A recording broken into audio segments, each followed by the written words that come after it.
وما ظلمونا ولكن كانوا أنفسهم يظلمون وإذ قلنا ادخلوا هذه القرية فكلوا منها حيث شئتم رغدا وادخلوا الباب سجدا وقولوا حطة نغفر لكم خطاياكم وسنزيد المحسنین۔ اور پھر ہم نے تمہیں تمہارے مرنے کے بعد دوسری زندگی دی تاکہ تم شکر گزار بنو۔ ہم نے تم کو بادل کا سایہ عطا کیا ہیں، اللہ کہہ رہے ہیں بھول گئے، ہم نے بادل کا سایہ عطا کیا، تم پہ من و سلوہ نازل کیا اور کہا کہ جو پاکیزہ رزق ہم نے بخشا ہے شوق سے کھاؤ، اور یہ نافرمانیاں کر کے انہوں نے ہمارا کچھ نہیں بگاڑا بلکہ وہ خود اپنی جانوں پر ہی ظلم کرتے رہے۔ اور وہ وقت بھی یاد کرو جب ہم نے کہا تھا کہ اس بستی میں داخل ہو جاؤ اور اس میں جہاں سے چاہو جی بھر کے کھاؤ اور بستی کے دروازے میں سر جھکا کے داخل ہونا، ہاں، اور یہ کہتے جانا یا اللہ ہم آپ کی بخشش کے طلبگار ہیں، حطۃ، آپ کی بخشش کے طلبگار ہیں، حطۃ، آپ کی بخشش کے طلبگار ہیں۔ اس طرح اللہ نے کہا کہتے ہوئے داخل ہو جاؤ، تمہاری خطائیں معاف کر دیں گے اور نیکی کرنے والوں کو زیادہ ثواب بھی دیں گے۔ ہیں؟ بنی اسرائیل نے جہاد کے ایک حکم کی نافرمانی کی تھی جس کی پاداش میں انہیں صحرائے سینا میں مقید کر دیا گیا تھا، لیکن اس سزا یابی کے دوران بھی اللہ تعالیٰ نے انہیں جن نعمتوں سے نوازا، یہاں ان کا ذکر ہو رہا ہے کہ اللہ نے ان کو سایہ عطا کیا۔ صحرا میں چونکہ کوئی چھت ان کے سروں پر نہیں تھی، اس لیے ان کو دھوپ کی تمازت سے بچانے کے لیے کبھی سزاؤں میں بھی اتنی عطائیں ہوئی ہیں، کبھی سزاؤں میں عطائیں ہوئی ہیں، یہ عطائیں ہو رہی ہیں، یہ انتظام فرما دیا کہ ایک بادل مسلسل ان کے اوپر سایہ کیے رہتا تھا۔ اس صحرا میں جہاں کوئی غذا دستیاب نہیں ہوتی تھی، اللہ تعالیٰ نے غیب سے من و سلوہ کی شکل میں انہیں بہترین خوراک مہیا فرمائی۔ بعض روایات کے مطابق من سے مراد ترنجبین ہے جو اس علاقے میں بہت زیادہ پیدا کر دی گئی تھی، اور سلوہ سے مراد بٹیرے ہیں جو بنی اسرائیل کی قیام گاہوں کے آس پاس ہی رہتی تھیں، کثرت سے منڈلاتی رہتی تھیں، اور کوئی انہیں پکڑنا چاہتا تو وہ بالکل حرکت نہیں کرتی، مزاحمت نہیں کرتی تھیں۔ بنی اسرائیل نے ان تمام نعمتوں کی بری طرح ناقدری کی اور اس طرح خود اپنی جانوں پر ظلم کیا۔ فبدل الذین ظلموا، اللہ اکبر کبیرہ، ہیں جی، فبدل الذین ظلموا قولا غیر الذی قیل لهم فانزلنا علی الذین ظلموا رجزا من السماء بما كانوا يفسقون وإذ استسقى موسى لقومه فقلنا اضرب بعصاك الحجر فانفجرت منه 12 عينا قد علم كل أناس مشربهم كلوا واشربوا من رزق الله ولا تعصوا في الأرض مفسدين۔ اس سے پچھلی والی آیت پہ ہمارا رکوع مکمل ہو گیا ہے، چونکہ ہم نے 7واں رکوع بھی ساتھ ہی پڑھنا ہے تو اس لیے میں آگے پڑھ رہی ہوں، ورنہ اس لیے پچھلی آیت پہ بما کانوا یفسقون پہ ہمارا 6واں رکوع مکمل ہو چکا ہے، اور یہاں سے ہم شروع کر رہے ہیں اب 7واں رکوع۔ وَإِذْ قُلْتُمْ يَا مُوسَى لَن نَّصْبِرَ عَلَىٰ طَعَامٍ وَاحِدٍ فَادْعُ لَنَا رَبَّكَ يُخْرِجْ لَنَا مِمَّا تُنبِتُ الْأَرْضُ وَمِن بَقْلِهَا وَقِثَّائِهَا وَفُومِهَا وَعَدَسِهَا وَبَصَلِهَا قَالَ أَتَسْتَبْدِلُونَ الَّذِي هُوَ أَدْنَىٰ بِالَّذِي هُوَ خَيْرٌ۔ مگر ہوا یہ کہ جو بات ان سے کہی گئی تھی ظالموں نے اسے بدل کر ایک اور بات بنا ڈالی، نتیجہ یہ ہوا کہ جو نافرمانیاں وہ کرتے آ رہے تھے ہم نے ان کی سزا میں ان ظالموں پر آسمان سے عذاب نازل کیا۔ اور وہ وقت بھی یاد کرو جب موسیٰ نے اپنی قوم کے لیے پانی مانگا تھا تو ہم نے کہا اپنی لاٹھی پتھر پر مارو، چنانچہ اس پتھر سے 12 چشمے نکل گئے۔ یہ واقعہ بھی اس وقت جب بنی اسرائیل میں محصور ہو گئے صحرا سینا میں، وہاں پانی کا کوئی چشمہ نہیں تھا، تو اللہ رب العزت نے ان کو اللہ نے ایک معجزے کے طور پر پتھر سے 12 چشمے پیدا فرمائے۔ حضرت یعقوب اسرائیل علیہ السلام کے 12 بیٹے تھے، ہر بیٹے کی اولاد ایک مستقل قبیلہ بن گئی، اور اس طرح بنی اسرائیل 12 قبیلوں میں تقسیم ہو گئے، اور اللہ تعالیٰ نے ہر قبیلے کے لیے الگ الگ چشمہ جاری فرمایا تاکہ کوئی الجھن پیش نہ آئے۔ یہ اس وقت کی بات بتائی جا رہی ہے۔ ہر ایک قبیلے نے اپنے پانی پینے کے لیے جگہ معلوم کر لی۔ ہم نے کہا اللہ کا دیا ہوا رزق کھاؤ پیو اور زمین میں فساد مت مچاؤ، اور وہ وقت بھی یاد کرو جب تم نے کہا تھا اے موسیٰ ہم ایک ہی کھانے پر صبر نہیں کر سکتے۔ اجی پیٹ بھرا ہوا ہو تو کچھ اچھا نہیں لگتا نا جی، ہیں؟ یعنی منو سلوا دیا جا رہا ہے اللہ کی طرف سے، اللہ کا دسترخوان سج کر آ رہا ہے تو ان کو اچھا نہیں لگ رہا۔ موسیٰ علیہ السلام سے کہا جا رہا ہے ہمیں نہیں چاہیے یہ والا کھانا۔ ارے تم سزا میں ہو، سزا میں عطائیں مل رہی ہیں، شکر گزاری کے بعد تم ناشکری کر رہے ہو، لہٰذا ہماری خاطر اپنے پروردگار سے مانگیے۔ اکثر اوقات ہوتا یہ ہے جس لمحے میں ہمیں اللہ کا شکر ادا کرنا ہوتا ہے اسی لمحے میں ہم اللہ کی ناشکری کر رہے ہوتے ہیں۔ جیسے میں نے ایک بزرگ کا واقعہ بتایا تھا کہ وہ جا رہے تو اپنے ننگے پاؤں کو دیکھا اور کہا یا اللہ کیا فائدہ، تو نے پاؤں تو دے دیے چپل تو دی نہیں، کیا فائدہ تھا تیرے پاؤں دینے کا۔ تھوڑا سا آگے بڑھے تو دیکھا ایک بندہ صرف دھڑ ہے، نہ پاؤں ہے نہ ہاتھ ہیں، اور زبان سے الحمدللہ الحمدللہ اللہ اکبر سبحان اللہ، یعنی اللہ کا ذکر کر رہا ہے، پاکی بیان کر رہا ہے۔ تو اس بزرگ نے کہا تیرے پاس اللہ کی کون سی نعمت ہے جو تو اتنی شکر ادا کر رہا ہے؟ تو اس نے کہا نہ پاؤں ہے نہ ہاتھ ہیں لیکن زبان تو ہے، یہ نہیں دیکھتا کہ میں کھانا کھاتا ہوں، میرے پاس دانت تو ہیں، میرے پاس منہ تو ہے، میں پیشاب پخانے کی نعمت سے تو محروم نہیں ہوں۔ ذرا دیکھ جن کو پیشاب نہیں آتا ان کو کتنی تکلیف ہے، ان کے گردوں کے کتنے مسائل ہیں۔ اصل مقام پھر اس بزرگ نے کہا جہاں میرے پاؤں پہ نظر پڑی تھی وہ شکر کا تھا کہ میں نے شکر کرنا تھا، لیکن میں نے ناشکری کر کے اس مقام کو گوا دیا۔ یہ وہی تھے حضرت موسیٰ کے سارے ماننے والے کہنے لگے یا اللہ ہم بور ہو گئے ہیں، ہمیں کوئی اور چیز چاہیے، جیسے ہمیں نا دسترخوان سامنے لگے آرڈر کر دو۔ اللہ اکبر کبیرہ، یعنی وہ کہنے لگے ہمیں کچھ اور چاہیے، ہماری خاطر اپنے پروردگار سے مانگیے، وہ ہمارے لیے کچھ وہ چیزیں پیدا کرے جو زمین اگایا کرتی ہے، یعنی زمین کی ترکاریاں، اس کی ککڑیاں، اس کی گندم، اس کی دالیں اور اس کی پیاز۔ موسیٰ نے کہا جو غذا بہتر تھی کیا تم اس کو ایسی چیزوں سے بدلنا چاہتے ہو جو گھٹیا درجے کی ہیں؟ یعنی اللہ تمہیں بہتر دے رہا ہے، اللہ کا دیا ہوا بہتر ہوتا ہے، تم نئی نئی فرمائشیں کر رہے ہو۔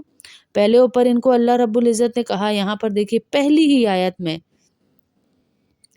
کہ اس طرح داخل ہونا کہ حتتن کہتے ہوئے سر جھکاتے ہوئے نافرمانیاں کرتے ہوئے آ رہے ہو، تو انہوں نے حتتن کا بھی مذاق اڑایا اور اس بستی میں داخل ہوتے ہوئے ہنتتن نون کے ساتھ ہنتتن کہنا شروع کر دیا۔ حتتن کے معنی ہیں یا اللہ ہماری بخشش فرما، اللہ نے ایک جملہ دیا کہ یہ بولتے ہوئے جانا تاکہ مجھے رحم آ جائے تمہارے اوپر، یہ اس کا بھی مذاق اڑاتے ہوئے گئے اور کہنے لگے ہنتتن یعنی گندم چاہیے یا اللہ، بخشش نہیں گندم چاہیے، گندم چاہیے۔ اللہ اکبر کبیرہ، پھر بھی اللہ نے معاف فرمایا کیونکہ لاڈلی قوم تھی نا جی، ہیں؟ پھر آگے اللہ پاک فرما رہے ہیں اہبطوا مصرا فإن لكم ما سألتم وضربت عليهم الذلة والمسكنة وباءوا بغضب من الله ذلك بأنهم كانوا يكفرون بآيات الله ويقتلون النبيين بغير الحق ذلك بما عصوا وكانوا يعتدون۔ الحمدللہ ثم الحمدللہ، ہمارا 7واں رکوع بھی مکمل ہوا سورہ بقرہ کا۔ رات کی کلاس ہوتی ہے یہ ہماری، جمعرات جمعہ ہفتہ۔ اللہ کا کروڑ دفعہ شکر۔ ترجمہ پڑھ لیتے ہیں اس کے بعد مختصر سی دعا۔ خیر ہے، ایک شہر میں جا اترو تو وہاں تمہیں وہ چیز مل جائے گی جو تم نے مانگی ہے، یعنی اللہ سے جو دعائیں کر رہے ہیں وہ والی اللہ رب العزت نے کہا تمہیں مل جائے گی۔ وَبَاءُوا بِغَضَبٍ مِّنَ اللَّهِ، پھر کہا جا رہا ہے اور یہودیوں پر ذلت اور بے بسی کا ٹھپا لگا دیا گیا، وہ اللہ کا غضب لے کر لوٹے۔ یہ سب اس لیے ہوا کہ وہ آیتوں کا انکار کرتے تھے اور پیغمبروں کو ناحق قتل کرتے تھے۔ یہ سب اس لیے ہوا کہ انہوں نے نافرمانی کی اور بے حد زیادتیاں کی تھیں۔ اللہ اکبر، بے حد زیادتیاں کی تھیں، اس لیے ان کے ساتھ یہ ہوا۔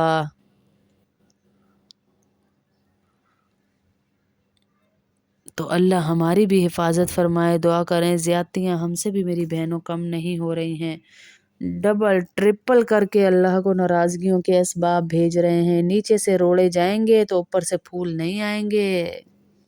ہاں، نیچے سے روڑے جا رہے ہیں تو اوپر سے پھول نہیں آئیں گے میری بہنوں۔ اللہ سے وہ مانگیے، اللہ کو ایسے اعمال بھیجیے جیسے آپ کو حالات چاہیے۔ حالات اچھے چاہیے تو اعمال بھی اچھے جانے چاہیے۔ ہاں، حالات اچھے چاہیے تو اعمال بھی اچھے بھیجیے تاکہ اللہ رب العزت ہمارے گھروں میں روزیوں کی برکت دے۔ میری دعا ہے جتنی بہنیں سن رہی اللہ ان سب کی روزیوں میں برکت دے، ان کے شوہروں کے کاروبار، نوکریوں میں، پیسوں میں برکتیں عطا فرمائے، عافیت عطا فرمائے، رزق حلال کمانا آسان فرمائے۔ جتنے بچے ہیں گھروں میں ان کو والدین کی آنکھوں کی ٹھنڈک بنائے اللہ۔ جتنے نافرمان ہیں اللہ ان کو فرما بردار بنائے، اور جتنی بے اولاد میری بہنیں یا اللہ تجھ سے التجا ہے، تجھ سے گزارش ہے، تجھ سے گڑ گڑا کے ایک گزارش ہے میرے اللہ، ان کو اولاد نرینہ عطا فرما۔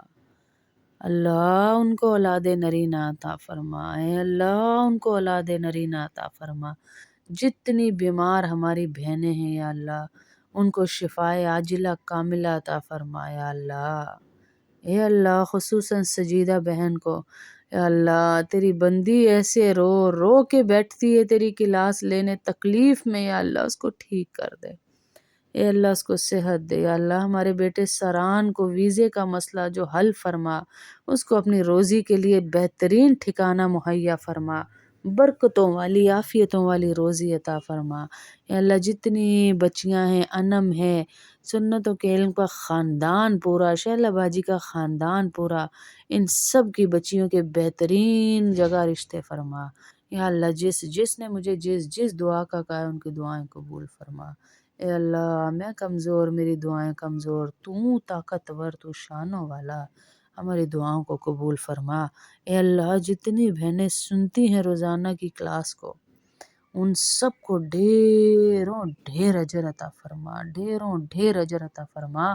میرے پاس الفاظ نہیں میرے اللہ، میں کیسے ان کا شکر ادا کروں کہ وہ تیرے کلام کو کھولتی، پڑھتی، دیکھتی، سمجھتی، سنتی ہیں یا اللہ۔ ان سب کو ڈھیروں اجر عطا فرما۔ ہمارے والدین جو زندہ ہیں ان کو ان نیکیوں میں سے اجر عطا فرما۔ جن کے میرے سمیت والد جا چکے یا اللہ اس دنیا سے، ان کے والدوں کا درجہ بلند فرما، درجہ بلند فرما، جنت الفردوس عطا فرما۔ دل سے دعا ہے، دل سے دعا ہے کہ یا اللہ ان کو جنت الفردوس عطا فرما۔ بہت بڑی یا اللہ تجھ سے فرمائش کر رہے ہیں، پر کیا کریں، کدھر جائیں تیرے سوا ہیں؟ اللہ ہماری دعائیں قبول فرما، آمین، اللہم آمین۔